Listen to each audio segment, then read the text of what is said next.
محمد الرسول اللہ والذین معه اشداء علی الکفار رحماء بینہم۔ پیارے نبی محمد الرسول اللہ صلی اللہ علیہ وسلم کے صحابہ کرام کا عمومی طور پہ ہم نے پچھلے درس میں تذکرہ کیا تھا، ان کی فضیلت بیان کی تھی، اور انشاءاللہ آج سے ہم ان چنیدہ شخصیات میں سے سب سے جو پہلی اور عظیم ہستی ہیں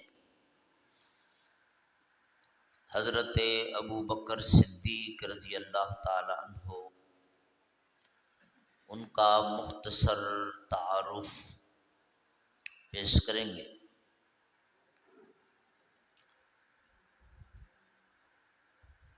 ابو بکر کے نام سے مشہور ہیں، ویسے ان کا نام عبداللہ تھا۔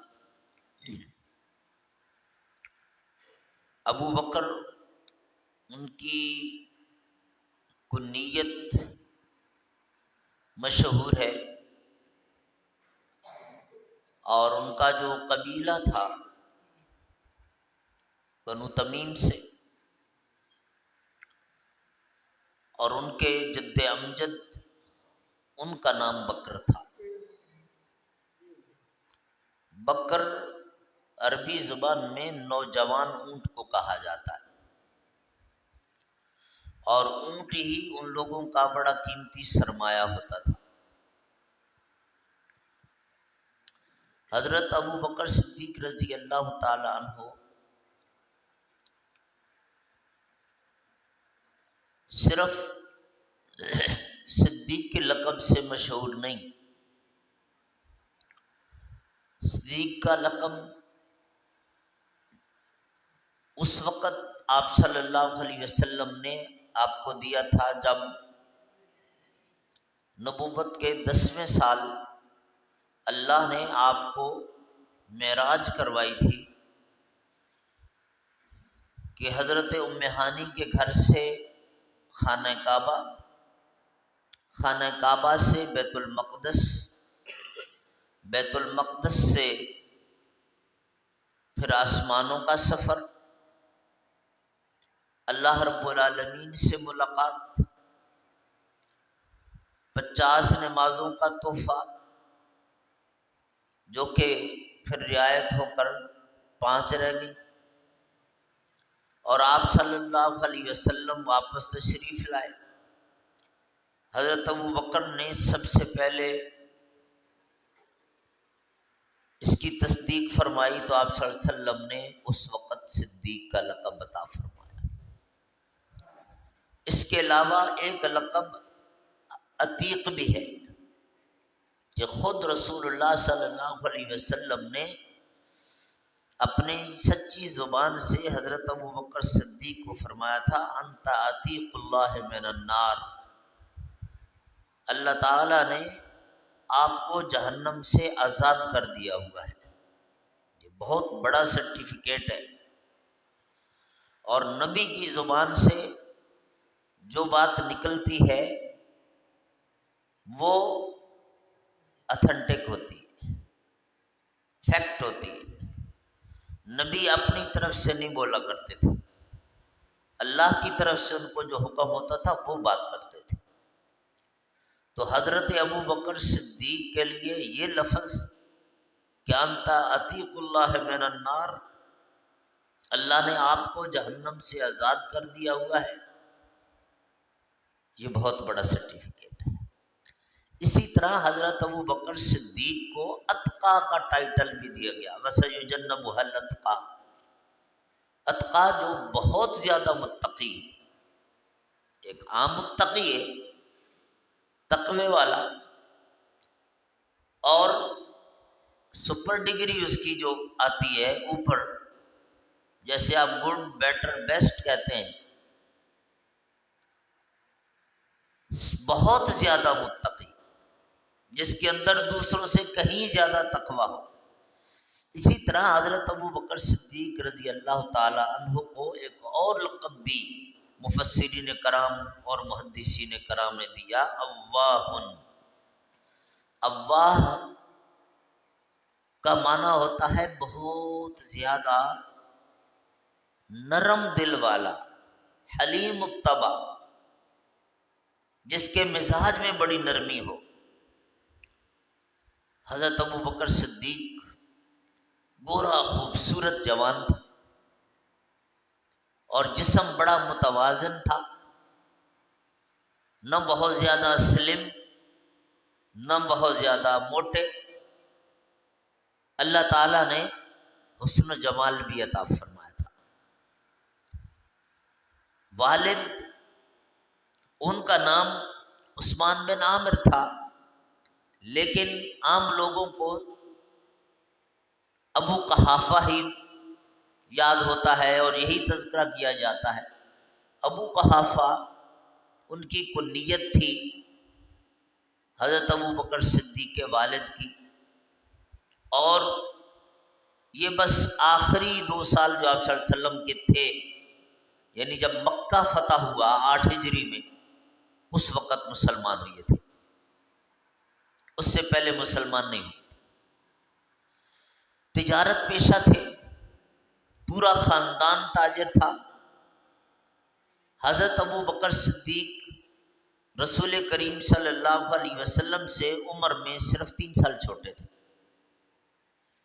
اور پھر آپ صلی اللہ علیہ وسلم نے جب تقریباً 20-22 سال کی عمر میں مضاربہ کی بنیاد پر کاروبار شروع کیا تھا کہ دوسرے لوگوں کا پیسہ لے کر مارکیٹ میں جا کر سامان خریدا اور بیچا، حضرت ابو بکر صدیق کی دوستی آپ صلی اللہ علیہ وسلم کے ساتھ اس وقت سے ہوئی تھی۔ حضرت ابو بکر صدیق کی والدہ کا نام سلمہ بنت صخر تھا، وہ بھی عظیم عورت تھی، اور ان کو جو لقب دیا گیا ام الخیر کا لقب دیا گیا۔ عربی زبان میں ابو النضارہ کا لفظ عام طور پہ آج بھی استعمال کرتے ہیں، چشمے والا جو ہے نا اس کو ابو النضارہ کہتے ہیں۔ آپ کی گھی والی روٹی جو ہے اس کو ابو سمنہ کہتے ہیں۔ حضرت ابو ہریرہ بلیوں کے ساتھ بہت زیادہ کھیلتے تھے، تو ابو ہریرہ آپ صلی اللہ علیہ وسلم نے کہہ دیا تھا۔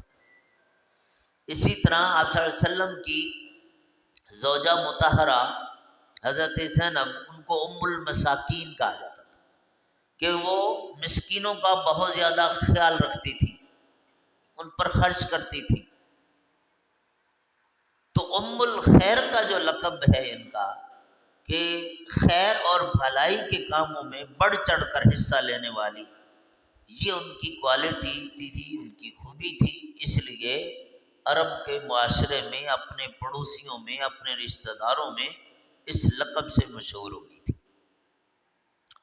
حضرت ابو بکر صدیق رضی اللہ تعالی عنہ نے 4 شادیاں کی تھیں۔ ان کی بیویوں کے نام بھی سیرت والوں نے لکھے، قتیلہ، ام رومان، اسماء بنت امیس اور حبیبہ بنت خارجہ۔ اولاد میں 3 بیٹے اور 3 بیٹیاں۔ عبداللہ اور عبد الرحمن تو بہت مشہور ہیں، لیکن حضرت ابو بکر صدیق کے ایک بیٹے تھے جن کا نام انہوں نے اپنے آقا محمد الرسول اللہ صلی اللہ علیہ وسلم کے نام پہ محمد رکھا تھا۔ اسی طرح بیٹیاں حضرت عائشہ صدیقہ اور حضرت اسماء زیادہ مشہور ہیں، لیکن ایک بیٹی ام کلثوم بھی تھی۔ تو اس طرح حضرت ابو بکر صدیق رضی اللہ تعالی عنہ کے 3 بیٹے اور 3 بیٹیاں تھیں۔ حضرت ابو بکر صدیق رضی اللہ تعالی عنہ کا ایک اعزاز یہ بھی حاصل ہے خاندانی طور پر کہ ان کا جو قبیلہ تھا بنو تمیم، اس کا علاقے میں بڑا اثر و رسوخ تھا. اور سیرت کے دروس میں نے ایک بات ذکر کی تھی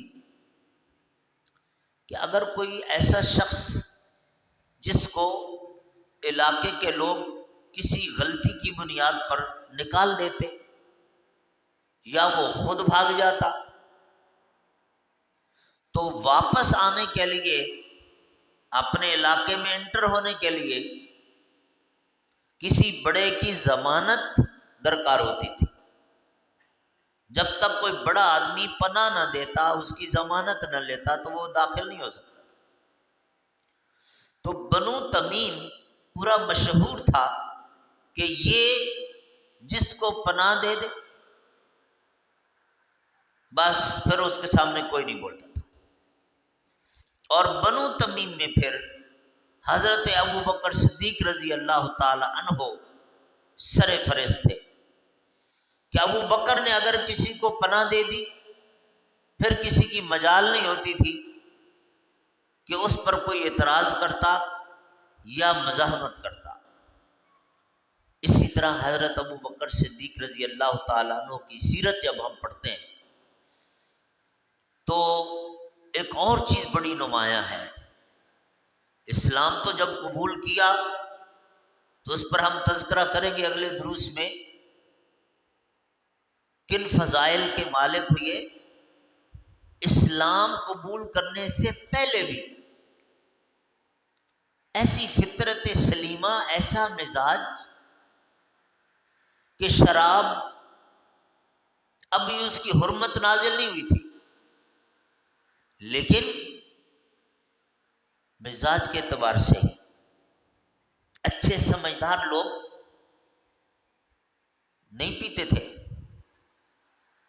کہ شراب کے بعد جو حرکتیں ہوتی ہیں انسان سے وہ نازیبہ ہوتی ہیں، وہ کسی طرح زیب نہیں دیتی، وہ انسان کو ذلیل کروا دیتی ہیں.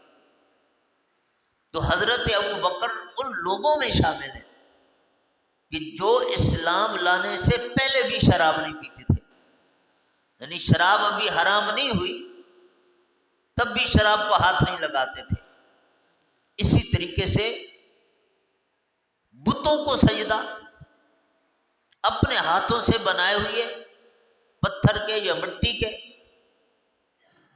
ان کو لوگ اپنا خدا سمجھتے تھے. تو اللہ نے حضرت ابو بکر صدیق کو یہ بصیرت دی تھی کہ وہ اسلام قبول کرنے سے پہلے آپ صلی اللہ علیہ وسلم کی ابھی دعوت نہیں آئی، تب بھی عقلی طور پر یہ بات تسلیم کرنے کے لیے تیار نہیں تھے کہ جس کو ہم خود اپنے ہاتھ سے گھڑیں اور بنائیں وہ خدا کیسے ہو گیا.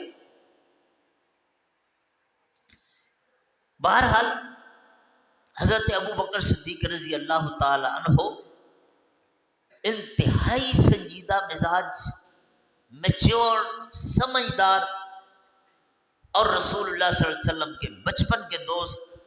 اور پھر جب رسول کریم صلی اللہ علیہ وسلم پر پہلی مرتبہ فرشتہ غار حرا میں آیا، جو کیفیت ہوئی یہ ہم نے سیرت کے لیکچر میں بیان کی تھی. اور جب دوسری مرتبہ فرشتہ آیا اور آپ کو واضح طور پہ بتا دیا کہ اللہ نے آپ کو اپنا آخری نبی بنا دیا ہے، تو آپ صلی اللہ علیہ وسلم گھر تشریف لائے اور اپنی زوجہ مطہرہ حضرت خدیجہ رضی اللہ تعالی عنہا کو اس وحی کا پورا ماجرا سنایا. تو اس پہلے ہی دن جو 4 لوگ مسلمان ہوئے تھے، حضرت خدیجہ عورتوں میں، بچوں میں حضرت علی رضی اللہ تعالیٰ عنہ کہ آپ صلی اللہ علیہ وسلم کی کفالت ہی میں تھے، 5-6 سال عمر تھی، غلاموں میں زید بن حارثہ، اور بڑے مردوں میں حضرت ابو بکر صدیق رضی اللہ تعالیٰ.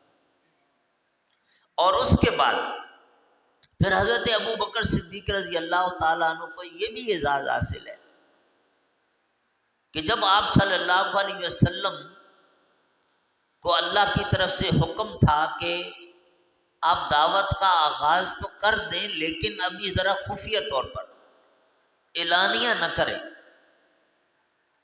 تو حضرت علی بچے تھے، حضرت زید غلام تھے. غلام کی کون سنتا تھا؟ حضرت خدیجہ ایک خاتون تھی، بحیثیت خاتون، ان کی آؤٹنگ بہت کم ہوتی تھی. ایک ہی بندہ باقی بچتا تھا، حضرت ابو بکر صدیق، بڑے مردوں میں سے. چنانچہ وہ لوگ جن کو اللہ نے السابقون الاولون کا لقب عطا فرمایا، جو شروع میں مسلمان ہوئی، ان کی تعداد بعض مورخین نے 45 بتائی ہے. ان 45 میں سے 37 بندے 37 وہ حضرت ابو بکر صدیق کے ہاتھ میں مسلمان ہوئے. ان میں حضرت عثمان رضی اللہ تعالیٰ عنہ بھی شامل ہیں. تو حضرت ابو بکر صدیق کا کنٹریبیوشن اسلام کے لیے تو اس وقت سے شروع ہو گیا تھا جب ابھی اعلانیہ توحید کی دعوت ہی شروع نہیں ہوئی تھی. اس کے بعد جب مشرکین مکہ کی طرف سے ظلم و ستم شروع ہوا، پھر حضرت ابو بکر صدیق نے کیا کردار ادا کیا اور کس کس طریقے سے اسلام کی خدمت کی، یہ انشاءاللہ ہم کل کے درس میں شروع کریں گے. اللہ رب العالمین ہم سب کو اپنے پیارے نبی محمد الرسول اللہ صلی اللہ علیہ وسلم اور ان کے صحابہ کرام کے ساتھ سچی محبت نصیب فرمائے اور ان کی سیرت پر چلنے کی ہمیں توفیق عطا فرمائے. سبحان ربک رب العزت عما یصفون وسلام علی المرسلین والحمد للہ رب العالمین.